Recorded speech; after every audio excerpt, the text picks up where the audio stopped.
Okay, so recording now. Quick question about the exam. Will Yeah. it focus more on later content, or will it be sort of evenly over all the quarters content?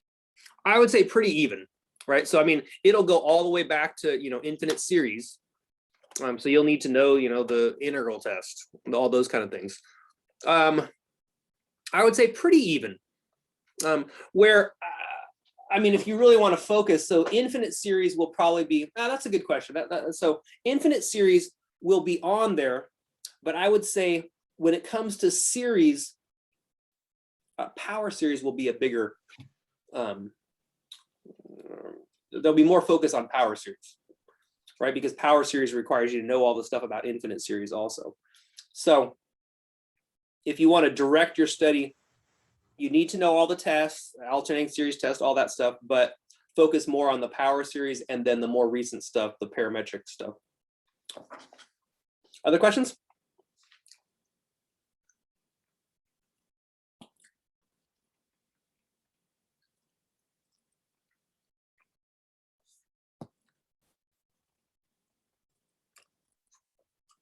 Okay, so let's get back to, or let's give a rundown of what we've covered.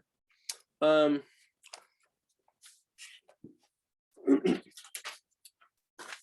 going back all the way to the beginning, we have got 11.1, which is sequences.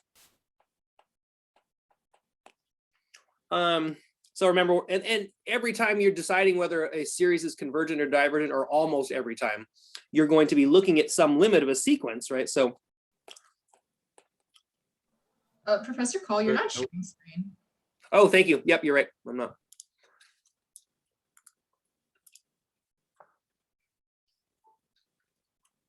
Is that coming through now?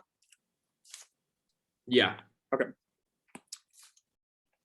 Okay, so we start at sequences. You need to be able to compute the limit as n goes to infinity of a sub n, because every single time when you apply whatever test you're doing, alternating series test, ratio test, whatever, when you're looking at infinite series, it boils down to computing a limit of a sequence almost every single time. Now remember, our main technique is to replace the sequence with the associated function. In that case, then you can use L'Hopital's rule, squeeze theorem. Also, remember how to deal with factorials. And then 11.2, so that's infinite series.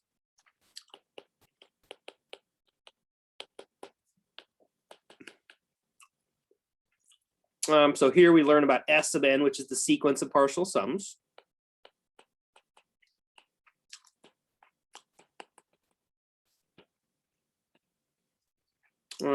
Geometric series test, repeating decimals. That's an application of the geometric series test, so repeating decimals, telescoping,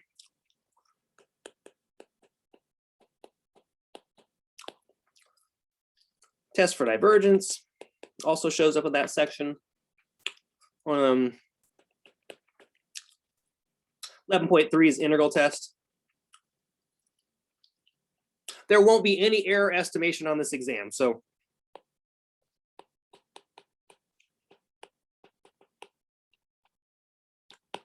no error estimation. P series. So you should know when a P series converges and diverges. 11.4 is comparison test, limit comparison test. 11.5 is alternating series test. Once again, there is no error estimation for alternating series here either.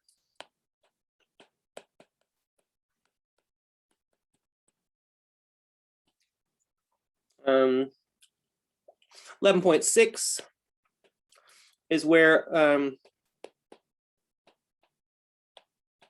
we learn about absolute convergence, right? So want to know the difference between absolute convergence and conditional convergence. And we also learned here, so there's the root test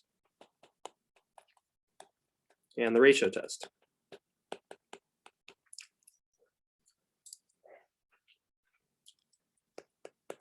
Okay, then 11.8 is power series. So you want to know how to compute the radius of convergence, the interval of convergence. You want to know how the radius of convergence is affected when you do substitution. So let's say behavior of the radius of convergence under substitution.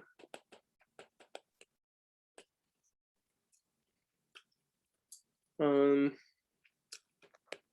11.9 is where we started talking about representation of functions by power series. And this is really, I mean, in some sense, this is the key to the whole thing.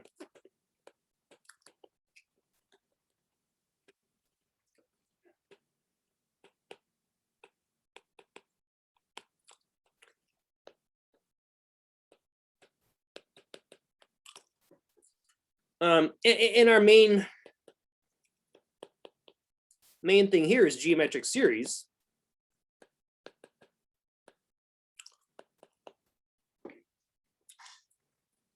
And then by doing various manipulations, right? So we call it term by term differentiation and integration. So we'll say differentiation and integration of power series. So then by differentiation, integration, substitution, and multiplying by x to the n, you can start with a geometric series and get all representations of all kinds of functions, right? Not every function, but lots of them. And then we've got Taylor series, right? There are functions out there for which you can't apply the geometric series process to get a representation. In that case, then you need to resort to the Taylor series. So you should know how to compute a Taylor series. You should also know the common Maclaurin series. Right, so you want to be able to recognize those. And I would go with, 1 plus or minus x, sine and cosine,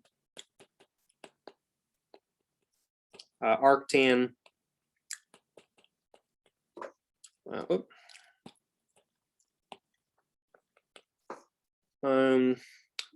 maybe a natural log, so natural log of 1 plus or minus x. Now, I mean, if you know the geometric series, you can get arctan and you can get natural log of 1 plus or minus x by going through the process. So if you don't have those memorized, right, you can get there by actually deriving the formulas for those. Oh, what I missed, e to the x, of course. And then binomial, I mean, that's just a formula, so I wouldn't get too stressed out about the binomial series. But that is another example of a common Maclaurin series. Okay, so that's it for chapter 11. And then we go back in the book to chapter 10. So 10.1. Oh, and I should stop and just ask, are there any questions? What's the interval of convergence again? Well, okay, so yeah, the interval of convergence is the set of all values for which the series converges. So what you do when you apply the ratio test,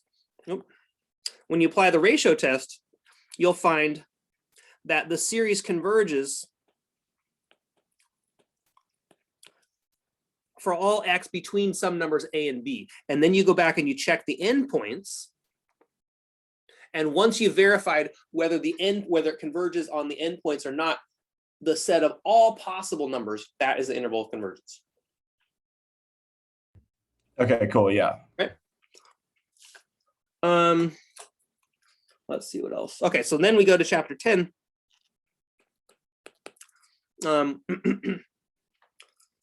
So we started off just sort of an intro to parametric curves.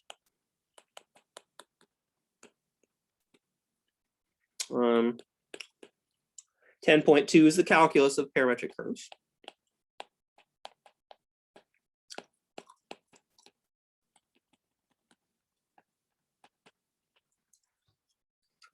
So, right, you should be able to compute the derivative, area, finding the area under a parametric curve, arc length, and surface area. 10.3 is polar.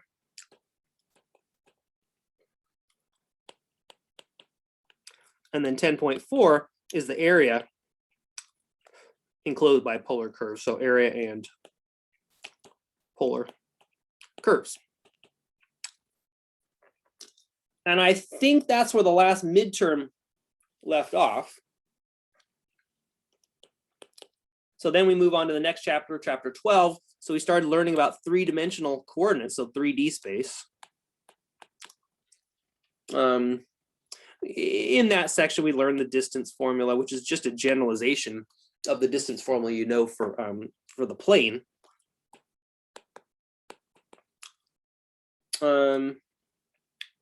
What else? Oh, equations of spheres. 12.2 vectors. So you should obviously know how to add. So addition, scalar multiplication, computing the length, and you should know how to find a unit vector, know what a unit vector is.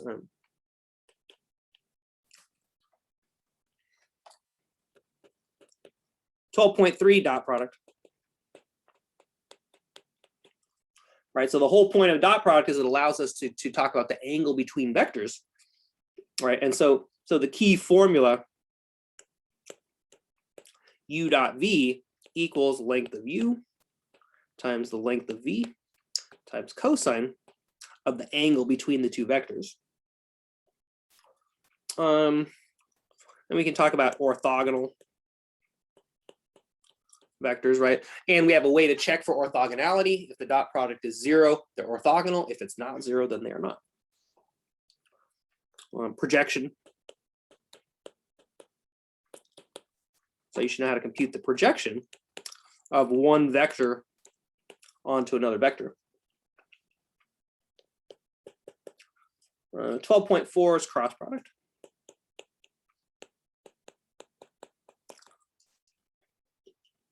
And then there's a geometric interpretation of the cross product, right? So the cross product gives us, anytime if you have two vectors, the cross product produces a vector that is orthogonal to both of the vectors that you started with. And then which particular orthogonal vector? Well, it obeys the right-hand rule, and it satisfies this formula right here, that the length of the cross product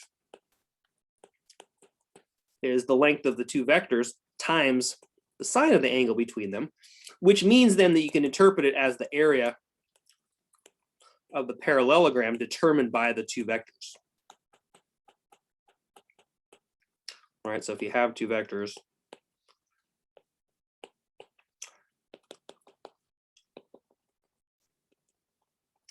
right, that area right there is equal to the length of the cross product of those two vectors.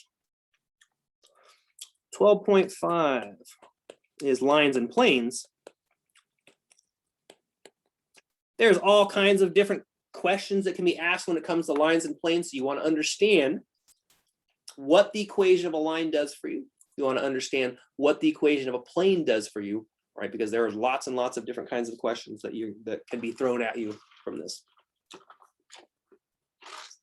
And then the last chapter, 13.1. So parametric curves, but now we're really focusing on the three-dimensional version, although not exclusively. Now we can kind of combine chapter 10 material with chapter 13 material, right? And write them all in this vector form R of t. In 13.2, we learned the calculus of parametric curves. All right, so there's R prime of t. So taking the derivative and the integral of a vector valued function. Talk about tangent vector, tangent line,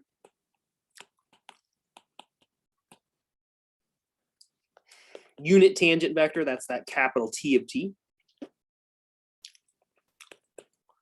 13.3 is arc length and curvature.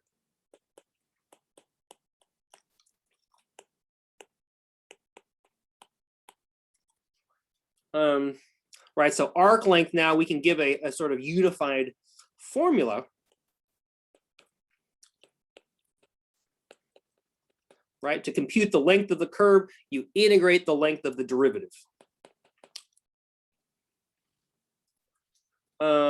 And then for curvature, there's a number of different formulas, but the most usable formula,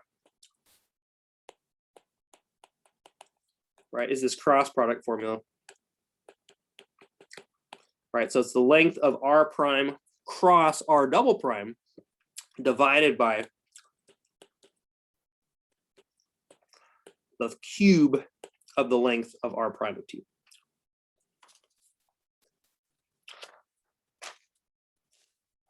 And then the very last section, 13.4, so that's position. It's basically, sort of the physics behind this. So position, velocity, acceleration. And from that, we get projectile motion.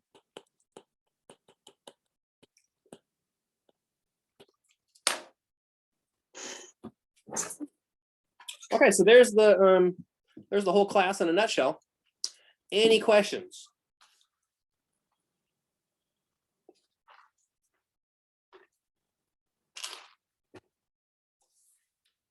No? I have a quick question about questions that ask you to find the distance between like a point and the plane. Yep. In the lecture, we didn't go over the equation, but if we use the equation, is that okay? Like on the final, if there were a question about that. Right. Okay. So, and I think I did mention that in lecture that there is formulas in the, you can look in the book, but that I recommend sort of understanding the process. So for example, let's say that you're given a point and a plane. And the question says, find the distance between the point and the plane. Now, you could just throw it all in the formula, right? But that only works if the problem says find the distance between the point and the plane. If the problem, or if the question says find the point of intersection, find that point right there, now that formula doesn't work. So my advice is to understand the process, because if the problem is worded any way other than find the distance, you won't be able to use that formula. Does that make sense? Yes, that does. Okay. Much better to understand the process than to memorize that formula. Thank you. Other questions?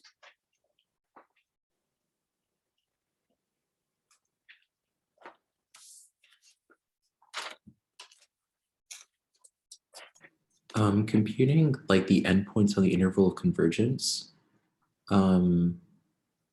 is that something you only do with power series, or do you have to do that with regular infinite series too? I'm trying to remember.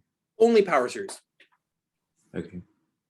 Right, that only the interval of convergence is only defined when you're dealing with power series. And the point is, now when you plug the endpoints into a power series, you get an infinite series, right? And now you can use all those tests true, yeah. to understand it, or to determine whether it converges or diverges. Other questions? Can you go back up to the 11s just so I can write the rest of those down, please? Thank you. Where in the 11s do you want to be? All the way? Yeah, you can just go all the way and scroll quickly. All right, tell me when to scroll. You can scroll.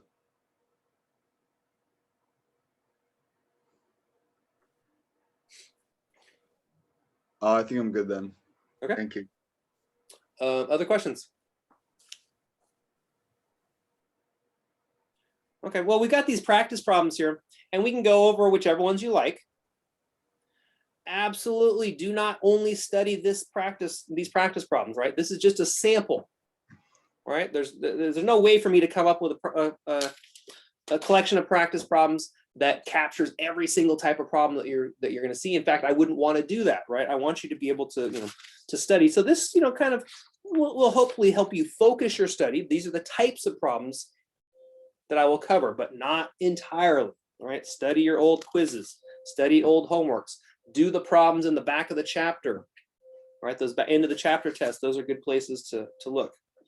So what do you want to cover, or what do you want to talk about?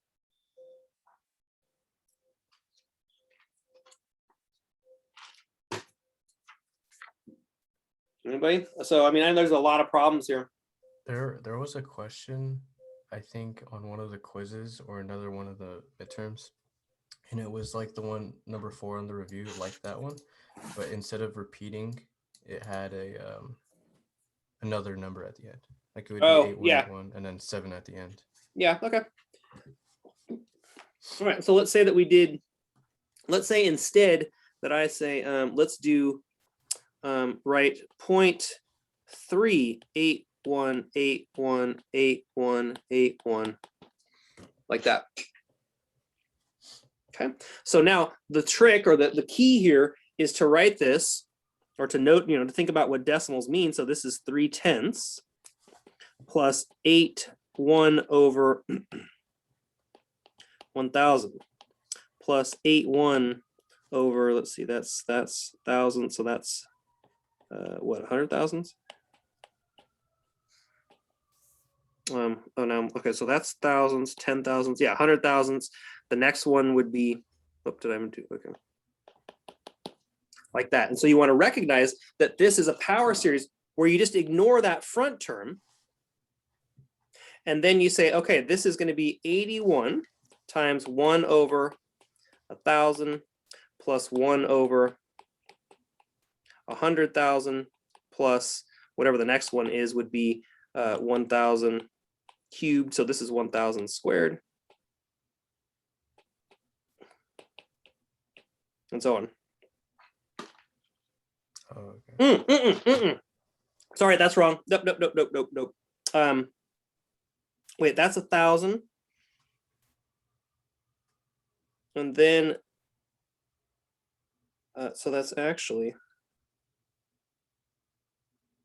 that should be, no, wait a minute. Okay, now I'm confused myself. What's 100,000? What's 1,000 squared?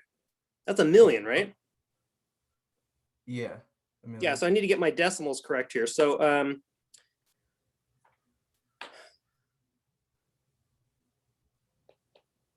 this is 10, 100.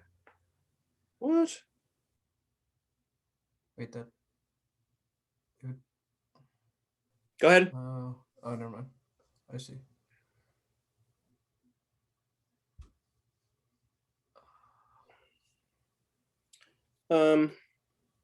I can't figure out my own powers now. So this is be 1,000 here. Then this is, it's not 1,000 squared. So what is this?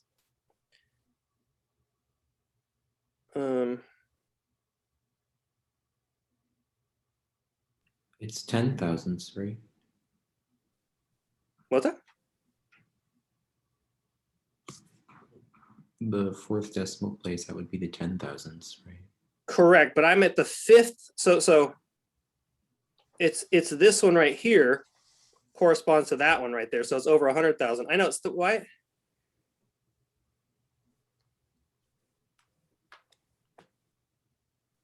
One hundreds, 1,000s, 10,000, 100,000.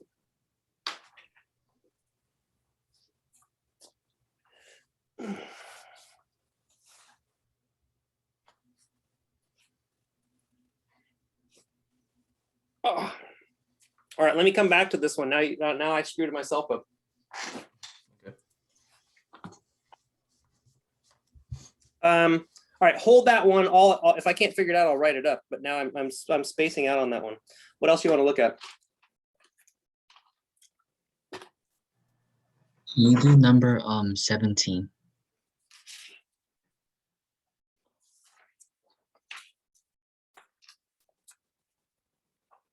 Okay, so we've got a particle with some given acceleration. So first we want to find the position, knowing that the initial position and initial velocity. Okay, so we'd start with acceleration.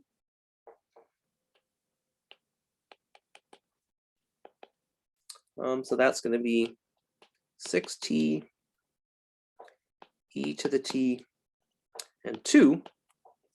And so now we can work backwards by taking antiderivatives, right? So v of t is going to be antiderivative. The first one is 3t squared plus some constant of integration.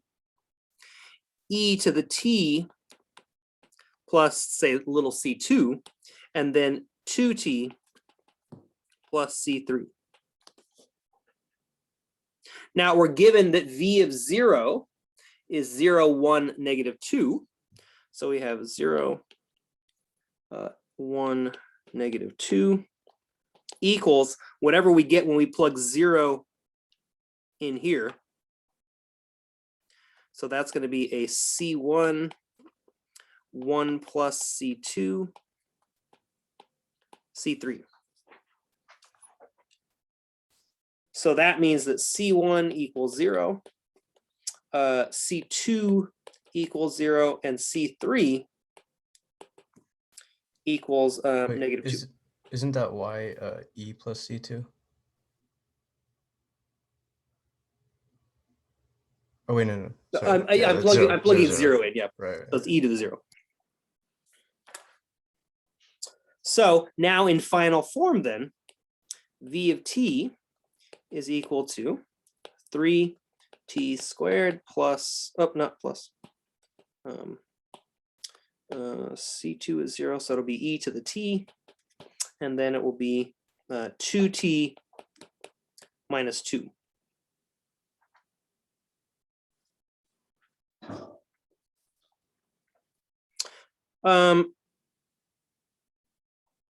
Now we need to figure out what r of t is.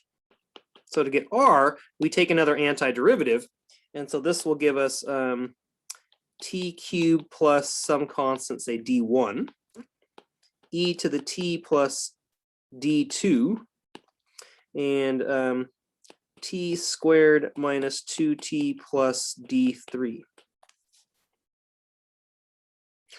Once again, now we want to find who those constants are, so we use r of 0, and we know that that's going to be 1, 0, 0. That's equal to r of 0, which will be d1, 1 plus d2, and d3. So that tells us that d1 equals 1, d2 equals negative 1, and d3 equals 0. So r of t equals t3 plus 1. D2 is negative 1, so that'll be e to the t minus 1, and t squared minus 2t. That's it. So that's part A. All right, that's the answer we're looking for. Now, for part B, so I have no idea what this curve looks like, right? But it's some curve in space. And then it says at time t equals 1, right? So we think of this particle is traveling along this path. And then let's say t equals 1 corresponds to that point. At time t equals 1, the particle deviates from the path in the direction of its tangent line. So instead of following the curve, it shoots off in that direction. Then what we want to do is we want to figure out where the particle is going to be 1 second later. So what I need then is I need the equation of the tangent line. So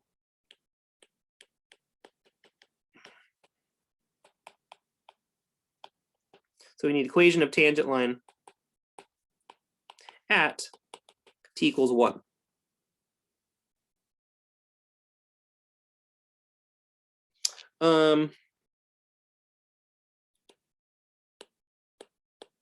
So r prime of t, that is exactly v of t, which we figured out already is going to be 3t squared et, 3t squared e to the t, and 2t minus 2.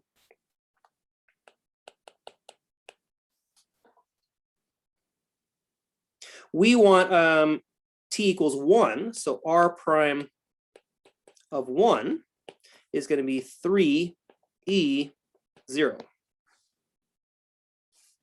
So that, I kind of scribbled all over my picture here.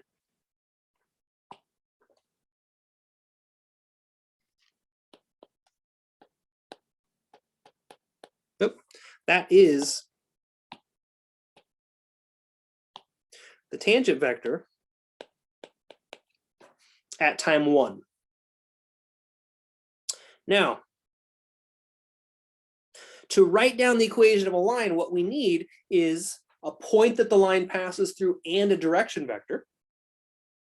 And so I need to know who that point is right there, right, when t equals 1. So I also need r of 1. So let's see, r of 1 is going to be 2e minus 1 and -1.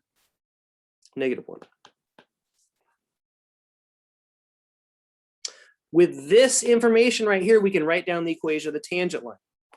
And I'm going to use the parametric equation. So it'll be x equals 2 plus 3t,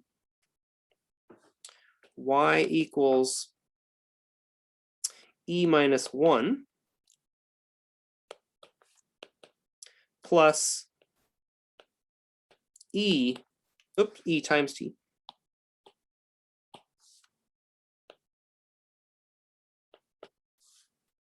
And z equals -1 plus 0t. All right, so there's the equation of the tangent line. So then the question is, okay, where will this particle be 1 second after it deviates? Well, that's going to correspond exactly to when t equals 1. So if I plug t equals 1 into the equation of the tangent line, that's going to give me the answer. So it's going to be 5, comma, let's see, when t equals 1, we'll get 2e minus 1, and then -1. So there is the final answer.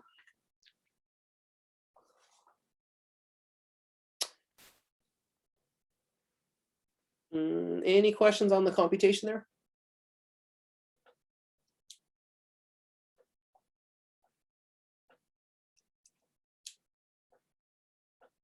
No? How'd you get from the parametric equations to the last thing you circled? I plugged t equals 1 in. Ah, okay. Right, I mean so the equations here tell us where you are at any given t, right? Now what we want to know is what happens, right? So it'll tell us anything about the line. So here's my tangent line, and when t equals 1, right, we're right there. So that's that point right there.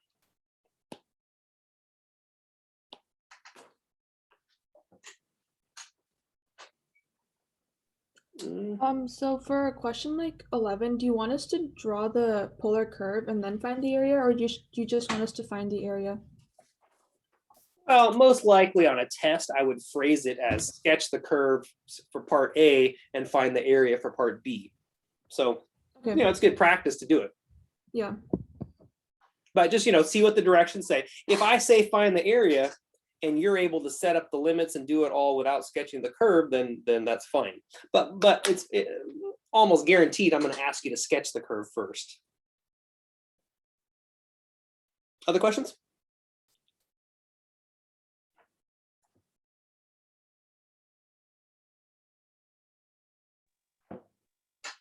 What does the capital T vector represent? Not with this problem, just like that concept. Yeah, that's the unit tangent vector. So the tangent vector, right, is well, let's write it with an R. The tangent vector is r prime of t. Now, anytime if you have a vector and you want a unit vector pointing in the same direction, then you just divide by the length. So the unit tangent vector is the tangent vector divided by the length of the tangent vector.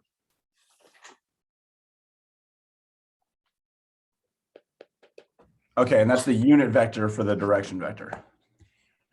It is yes, so it is a unit vector pointing in the same direction as the tangent vector. Okay. And unit vectors add up to 1, right? It means the length is 1. The length is 1, yes. Okay. Cool. Other questions? R prime of t, that's just the direction vector for the line tangent. Yeah, I mean, R prime of t is, I mean, you use it, you use different words depending on the context, right? So, I mean, R prime of t is the tangent vector if we're thinking about the curve. It is the velocity vector if we are thinking in terms of position also. Okay. Yeah. So tangent vector and velocity vector get used a bit interchangeably because depending on how you're interpreting the parametric equations, it's either a physical thing, you've got something traveling in in some position, or you're thinking geometrically in terms of the curve. Okay, I see. What else? Could you go over 12?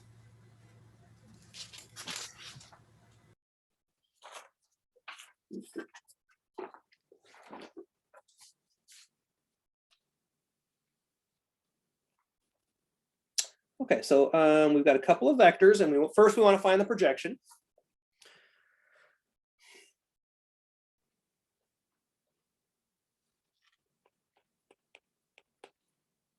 So we're doing the projection of u onto v, and so that's going to be u dot v divided by the length of v squared times the vector v. So let's first compute u dot v. That's equal to minus 2 plus 1, so that gives us a negative 1. And then we have the length of v squared is going to be 4 plus 1 plus 1, so that gives us 6. So what we get then is negative 1/6 times the vector v, which is 2, 1, 1. And so we get negative 1/3, negative 1/6, and negative 1/6. Okay, so that vector right there is the projection of u onto v. For part B, now we want the equation of the plane containing the position vectors for u and v. So what that means is we want the plane that passes through the origin and contains these two vectors. So, well, for a plane, we need a normal vector. So I'm going to need to compute u cross v. So u is minus 1, 0, 1. V is 2, 1, 1. U cross V is going to be negative 1. Negative 1 minus 2 is negative 3. Change the sign, so we get a positive 3, and then we get a negative 1. So there's a normal vector for the plane.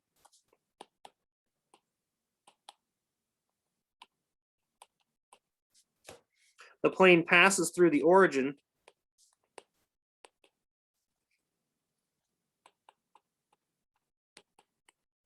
So we can now just write down the equation of the plane. It's going to be minus 1 times x minus 0, so minus 1x, plus 3 times y minus 0, so just y, minus z equals 0.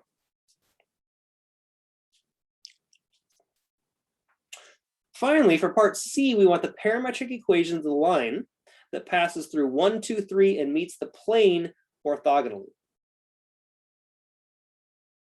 Well, if a line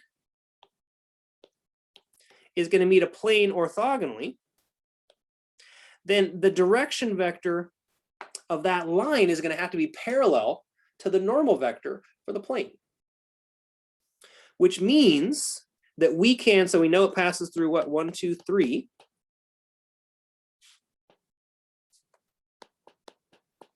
We can use the normal vector for the plane as the direction vector for the line.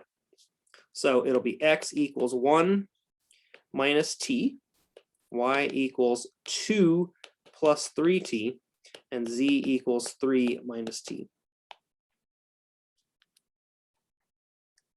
I have a quick question. How Yeah. did you know, or for part B, that it passes through the origin? Because I said the position vectors, and so the position vectors are the vectors that emanate. Whenever we say position vector for a vector, we mean the representation Oh, right, from the origin. that comes from the origin, right? So so that's the picture you want. Whoop, there's B, like that. Okay, thank you.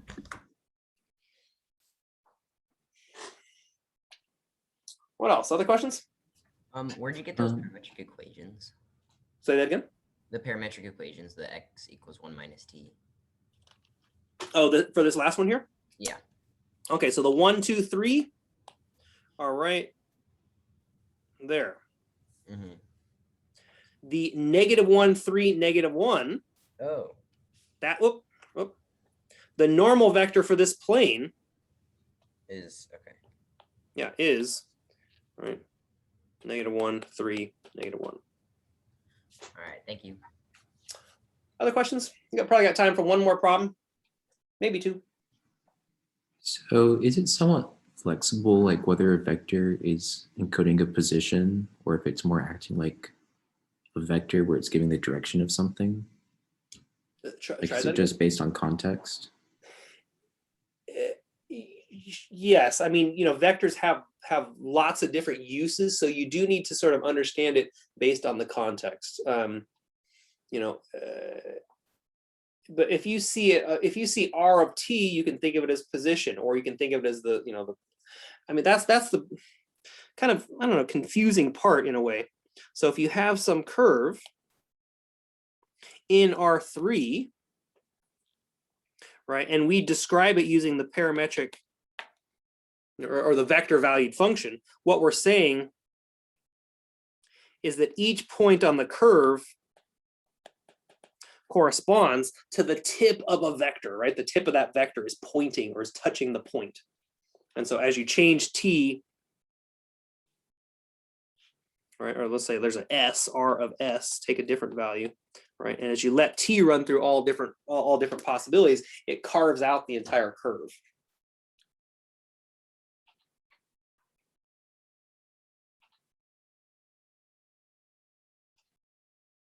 Other questions? How would you go about finding the distance between two planes?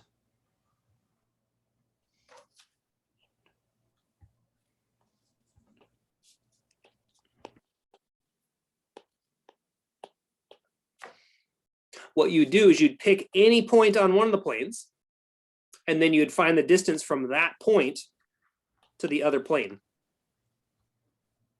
Okay, but like, would you just pick one? How do you just anything? Any point, right? Because when you say the distance between two planes, and they need to be parallel planes in that situation, right? Then what they mean is the nearest distance, right? Right, you don't want to go way over here to measure the distance, right? And so you pick any random point here, there is going to be a corresponding nearest point on the other plane, right? So it doesn't matter. If I chose this point here instead, well, then there's a nearest point there also. So you pick a random point on the first one, and then find, right, measure that distance right there. Okay, cool. Thank you. Yeah, so that's why it is important. I mean, the problems that involve distances, lines, and planes can come at you from lots of different ways. So you really do want to understand the process of finding the distance between a point and a plane. Or let me say this better. You should understand the process between finding or in finding the closest point to a given point. Let me actually sketch that out.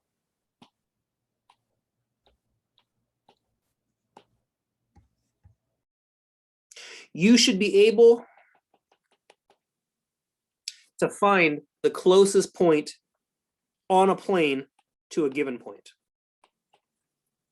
Right? Because that technique will come up in a whole bunch of different ways.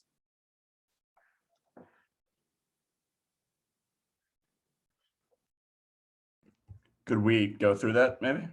Sure. Let's see, did I ask a problem like that? Yeah, 13.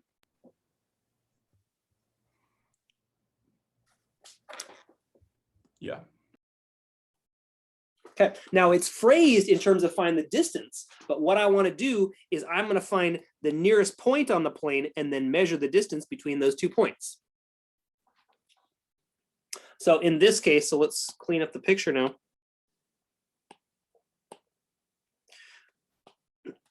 This is going to be my point 4, 1, 1. And then we got the plane 3x plus 2y plus z equals 1. So here's what I'm going to do. I'm going to find the equation of the line that passes through the point 4, 1, 1 and meets the plane orthogonally. So the line 4 plus x equals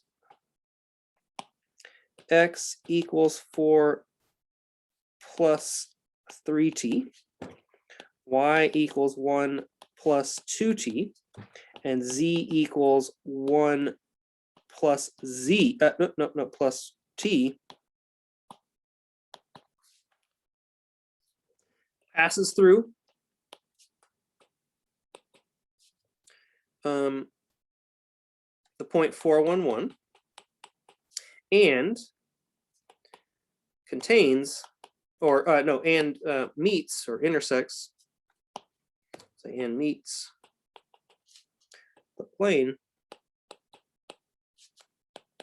orthogonally.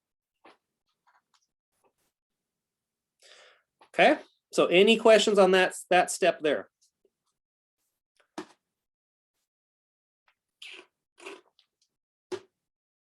All right, so now what I would like to do is find the intersection of this line and the plane. All right, so I'm looking for that intersection point right there. So now to find the intersection of the line and the plane,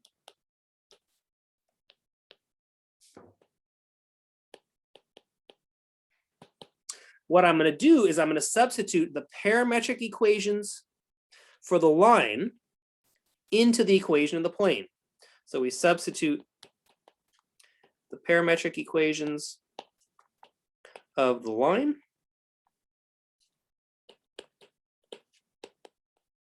into the equation of the plane. And then we're going to solve for t.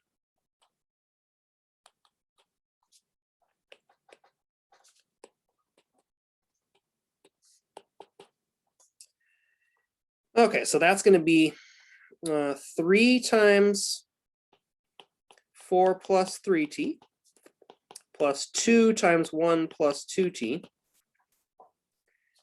plus 1 plus t equals 1. So that's going to be 12 plus 2 plus 1 plus 9t, 13, 14t equals 1. I'm just distributing it right now. And so that means that 14t equals minus 14. So t equals minus 1. So now, how do I find the intersection of the line and the plane? I take t equals minus 1 and plug it back into the equations for the line. So x equals 4 plus 3t. So that's going to be 4 plus 3 times, 3 times minus 1. So that gives me 1. Y equals 1 plus 2 times minus 1. So that's a negative 1. And z equals 1 plus t. So the intersection point is 1 minus 1, 0. All right, so that is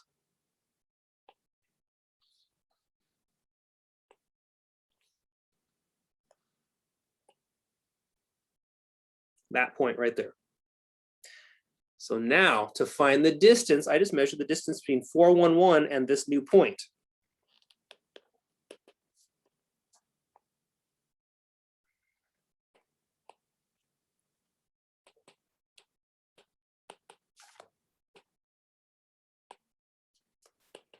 Nine, 13, 14.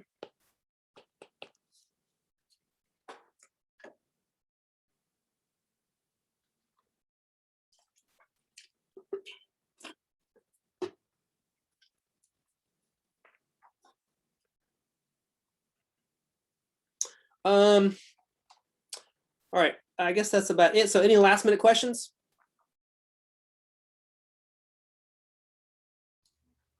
I know we have 3 hours for the exam time, but how long do you think it will really take? Yeah, I mean, it's twice as long as a midterm, so you know, Okay. hopefully you can do it in 2 hours. We got all 3 hours to take it, but I Gotcha. expect that you can do it in 2. Okay. All right. Is there a Zoom call we'll be in, or just What's that? will there be a Zoom call to be in for the test, or? Oh yeah, definitely. Yes, yeah. So I'll put the link up for that. So you just click, do the usual thing, just like a midterm, right? Click on the link, and so I'll be there during the time that you're taking the exam. And that's Monday at 10? Monday at 10. Perfect. So what I'm going to do, I can't believe I couldn't figure out that decimal problem. I know it's easy, but just trying to figure it out in front of you, I spaced out. So I'm going to write that one up right now, and I'll post the solution on Canvas in a few minutes. All right. Thank you. So we will see you on Monday, all right? And also, I do have office hours today at, I guess it's at 3 o'clock. So if you have questions on this or whatever else, you are welcome to stop by. All right, see you later. Thank you. Thank you. Thank you. Thank you. Have a nice weekend. Bye. Professor, will you have office hours next week or no, not at all? Next week? No, I don't have any intended. If you need to meet with me, we can set up a time, but I won't have scheduled office hours. Okay, gotcha. All right, thank you. Right. Anybody else got something to say? Questions? I just, Pardon? Oh, my bad. I sent you an email. It might have not sent. My computer's having trouble, but I'm also having a physics 2 final on Monday at 3 hours. Can I take it on Friday? Is there any way we could just switch it and I could take? Yeah, that's fine. Yeah, just like, how do I go about it? Like, will it be open to me on Friday? Like, do I just have to email you? Like, You're gonna have to remind me when you get there on Friday. We'll just have to set that up. Okay, yeah, perfect. Thank you. Professor, I wanted to talk about the email that I sent you about credit, no credit. Oh, right. Okay, I'm still recording. Let me shut